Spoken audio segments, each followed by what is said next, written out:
Hello guys, मैं मनीषा और आप सब कैसे हैं। मनीषा की कहानी में आपका स्वागत है। होप आप भी अच्छे होंगे, मैं भी बहुत अच्छी हूँ। तो गाइस अभी ये सुबह मॉर्निंग का समय है और यहाँ पर मैं कर रही हूँ सुबह तैयारी खाने की। अब अनु तो अभी नहा रहा है, शुभ जा चुका है अपने स्कूल। सुबह का नाश्ता उसे मैंने दे दिया है और अब मैं अन्नू के लिए बना रही हूँ खाना। तो वही होता है ना कि पूरा हमारा डेली का रूटीन वही रहता है, उठो नहाओ धो पूजा पाठ करो, अपना जो भी खाना पीना बनाना है वो बनाओ, बस इसी काम में पूरा दिन हमारा निकलता है।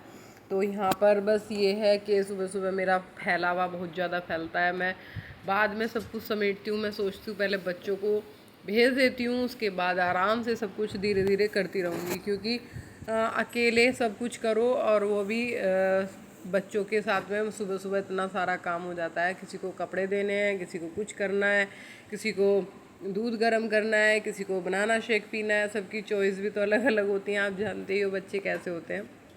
तो बस मैं भी ये सोचती हूँ जो फैल गया है फैले रहने दो, उसको समेटेंगे बाद में, ठीक है ना। तो बस उसी करके तो मैंने यहाँ पर क्या बनाया था आज। हाँ, मैंने सुबह शुभ के लिए बनाई थी भिंडी।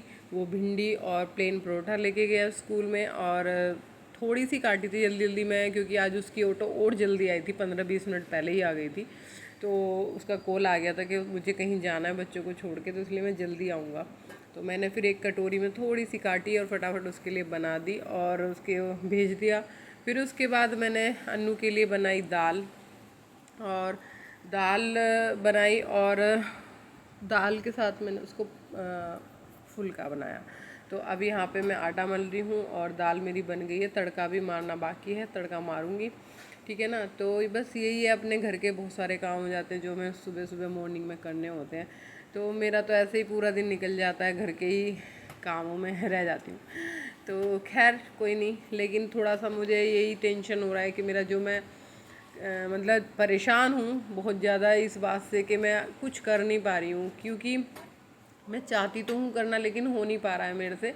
क्योंकि बारिश की वजह से नहीं, हमारे पड़ोस में हमारा मकान, हमारे पड़ोस के वाला मकान बना था, तो उन्होंने पूरा पुराना मकान लिया था और वो पूरा का पूरा मकान दोबारा से बनवाया था। तो उसी वजह से ना मेरी तरफ ना पूरी साइड में, उनकी साइड वाली तरफ से पूरी दीवारों में सीलन आ गई है। मतलब आप देखते भी होंगे वीडियो में भी, आपको शायद दिखता होगा कि जहाँ मैं किचन में काम कर रही हूँ उसके बैक साइड वाली ये जो दीवार है, इस पे भी पूरे पे सीलन आ रखी है। इससे आगे वाली दीवार पे जाओ, वहाँ भी सीलन आ रही है।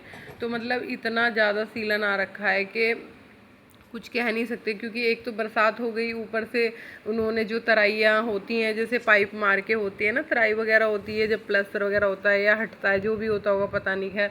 तो वो हुआ था, तो उससे हमारी दीवार में सीलन आ गई।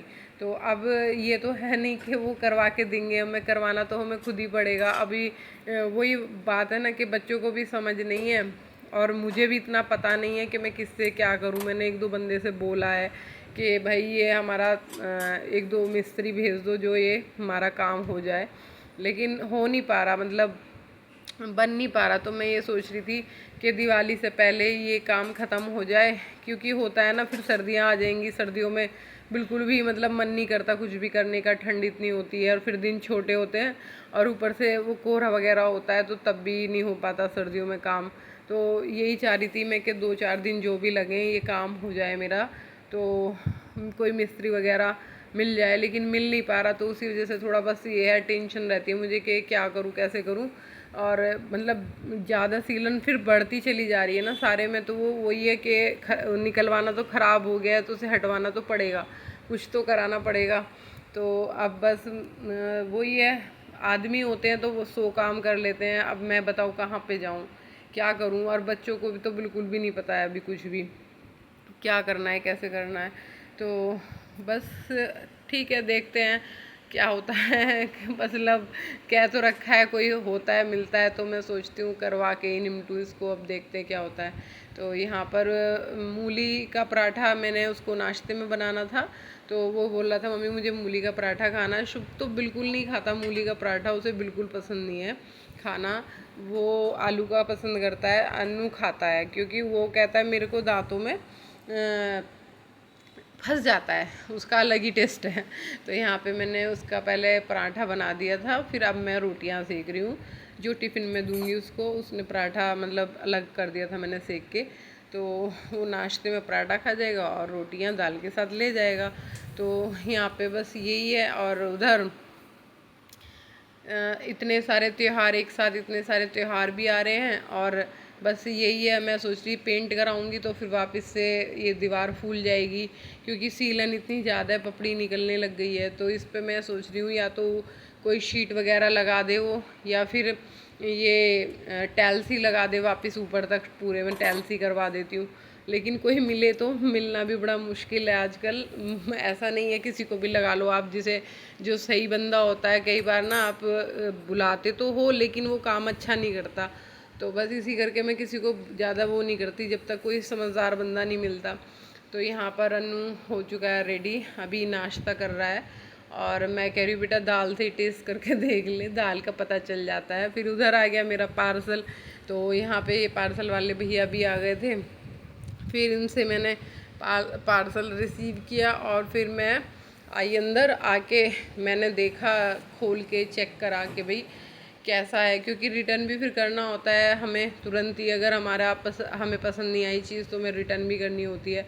तो यहाँ पे मैं जो छोटी मोटी चीज़ें हैं, मैं बाज़ार जाती नहीं हूँ, क्योंकि फिर लॉक करो ये करो, तो मैं फ़ोन से ही मंगा लेती हूँ। तो बच्चों के अंडर गारमेंट्स होते हैं या कुछ भी हो, मुझे वो नहीं होता, तो मैं बच्चों के फ्रेंची वगैरह कुछ भी हो तो मैं मंगवा लेती हूँ। तो मैंने वैसे मंगवा तो लिया, लेकिन श्राद्धों में यूज़ नहीं करेंगे, करेंगे नवरात्रि में ही यूज़, रख देंगे खाली इसको लेके। बस ये था कि आ गया तो ले लिया, नहीं तो नवरात्रि में ही यूज़ कर लेंगे। तो बस एक तो समय बच जाता है, और दूसरी बात ये है घर बैठी चीज़ मिल जाती है। थोड़ा क्वालिटी का अच्छे बुरे का होता है, लेकिन मैं फिर भी चेक करके ही लेती हूँ कि अच्छी क्वालिटी का हो, ऐसे ना हो। तो मैं ये तीनों में यही देख रही हूँ, 3 का सेट था ये। तो फिर मैंने सोचा कि अच्छा है तो चलो रख लेंगे, अगर अच्छा नहीं होगा तो रिटर्न में डाल देंगे। तो खैर अच्छा है, रिटर्न में डालने की ज़रूरत नहीं है उसमें कि रिटर्न में डाले। फिर उसके बाद मेरे को बस ये था कि भिंडी भी जो मैंने कुछ तो शुभ के लिए बना दी थी, और कुछ बच गई थी, धो के तो मैंने रख दी थी सुबह ही। तो मैंने इसको सोचा कि ये शाम को यूज़ हो जाएगी, इसको जल्दी वो हो जाती है ना, मुरझाई मुरझाई सी। तो इसलिए मैंने सारी भिंडी को भी अच्छे से कट कर लिया। पहले मैं सारी एक साथ ऊपर से उसकी डंठल निकाल लेती हूँ, और फिर चॉपर पे रख के ना लंबा लंबा ऐसे ही काट देती हूँ जल्दी जल्दी, तो वो आसानी से कट जाती हैं, ज़्यादा टाइम नहीं लेती। तो अब यहाँ पे ये भिंडी वगैरह काट के मैं फ्रिज में ढक के रख दूँगी शाम के लिए, कि शाम को बन जाएगी। अब तो दाल में बन गई है, अब शाम को बस भिंडी बना लूँगी, तो ये काम निमट जाएगा इधर मेरा। और बाकी का जो है बच्चे का शुभ का जो वो आएगा, तो मैंने दाल ही बना रखी है, तो वो दाल से ही खाना खा लेगा। तो फिर उसके बाद मैंने कपड़े धोए थे, तो सारे कपड़े पड़े हुए थे, सूख गए थे, मतलब अगले दिन के। तो वो सारे कपड़े देखो यहाँ पे मैं तय लगाने लग गई बच्चों के, क्योंकि होता है ना कपड़ों का भी काम बहुत ज़्यादा वाला काम है। कल फिर वैसे मेरी सासू माँ का श्राद्ध भी है, तो उनका भी काम करना होता है। तो मतलब सुबह सुबह इतने सारे काम नहीं होते, तो मैं पहले ही सारे काम निपटा लेती हूँ। तो अभी मैंने सारे कपड़े तय लगाने शुरू कर दिए, बेटे अन्नू के अलग, शुभ के अलग और मेरे अलग। तो इस करके एक साथ नहीं रखती हूँ, और कुछ प्रेस के देती हूँ, जो अन्नू के होते हैं वो प्रेस को दे दूँगी, बाकी के अलमारी में लगा दूँगी, जो डेली बेस में पहनते हैं बच्चे ऐसे ही। तो जो मेरे को लगता है कि ऑफिस के हैं वो मैं प्रेस के लिए दे देती हूँ, क्योंकि पहले मैं प्रेस करती थी। तो लेकिन अब बच्चा बड़ा हो रहा है, तो इतनी मोटी मोटी जीन्सें होती है ना, तो हो नहीं पाती उतनी अच्छे तरीके से। देखो ये वाली जैसे इसकी वो है कार्गो वगैरह है, तो ये सब बहुत मोटी मोटी हैं, इतनी अच्छे से हो नहीं पाती, भारी प्रेस से ही आप बहुत अच्छे से कर पाते हो। तो बस ये सब जितनी भी हैं, सब मैं जो भी है कपड़े निकाल के वो प्रेस वाली को दे दूँगी, और जो इसके घर के लोवर वगैरह है, निकर वगैरह, वो सब इसकी अलमारी में लगा दूँगी। तो ऐसे ही पूरा दिन निकलता है। बस यही अकेले के साथ थोड़ी दिक्कत हो जाती है कि मेरा दिवाली से पहले अगर काम हो जाता तो अच्छा भी लगता, और सर्दी से पहले निमट भी जाता। लेकिन बस वही हो रहा है कि मैं कहाँ जाऊँ, किसके पास जाऊँ, किससे पूछूँ। अब मज़दूर मिस्त्री मिलना ना, मिल तो जाते हैं, लेकिन हम उन पे विश्वास नहीं करते। कई बार वो काम ख़राब करके चले जाते हैं, और फिर जब काम ख़राब हो जाता है तो दुखता है मन कि हमने पैसे भी लगाए, सब कुछ किया, और हमारे मुताबिक काम नहीं हुआ। तो इसीलिए बस मैं यही सोचती हूँ कि कोई ऐसा बंदा मिल जाए जिससे अच्छे से हो जाए। अगर आपको पता है कि अगर सीलन पे कोई और कुछ हो सकता है, बिना मिस्त्री के काम हो सकता है, तो कमेंट में बताओ ताकि मैं उस पर वो शीट वगैरह लगवा दूँ या कुछ लगवा दूँ। अगर आप लोग देखते हो, आपको आइडिया हो किसी को, तो बताना मुझे कमेंट में कि सीलन पे क्या ही कर सकते हैं जिससे सीलन ना दिखे, या मतलब सीलन का जो वो है छिप जाए, यानी कि सीलन अच्छे से छिप जाए। तो बस यहाँ पे ये सब कुछ ख़त्म करके बैठूंगी। फिर उसके बाद थोड़ी देर बाद मेरा शुभ आ जाएगा। शुभ के साथ में उसका खाना वाना खिलाऊंगी। खाना वाना उसके लिए फुल्का गर्म ही सेकती हूँ, और बाकी का तो अन्नू तो शाम को आके कुछ खाता ही नहीं है। खैर वो तो अपना ऑफिस से आता है, थोड़ी देर रेस्ट करता है, फिर बस उसके एग्ज़ाम चल रहे हैं तो वो अपने एग्ज़ामों की तैयारी कर रहा है, क्योंकि कल भी उसका प्रैक्टिकल है। कल भी उसको प्रैक्टिकल के लिए जाना है, क्योंकि बच्चे हैं अभी इतने लोड पड़ रहा है उस पर, स्कूल का भी, घर का भी और ऑफिस का भी बर्डन है, तो वो भी बहुत थक जाता है। मैं उसे ज़्यादा नहीं कहती, क्योंकि मुझे पता है कि एक किसी की ड्यूटी करना आसान नहीं है। तो बस वीडियो यहीं एंड करती हूँ, मिलते हैं नेक्स्ट वीडियो में, बाय बाय।